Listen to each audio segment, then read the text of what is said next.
Hello, friends. Welcome to Creative Medicine. In this lecture, we will learn about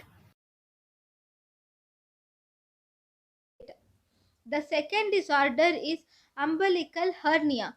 In umbilical hernia, do not need to regress on its own. If the size of umbilical ring normally if the size of the umbilical ring is more than 1.5 centimeters, or if the size of the umbilical ring is more than 2 centimeters according to Nelson's, then we should do a surgery for umbilical hernia.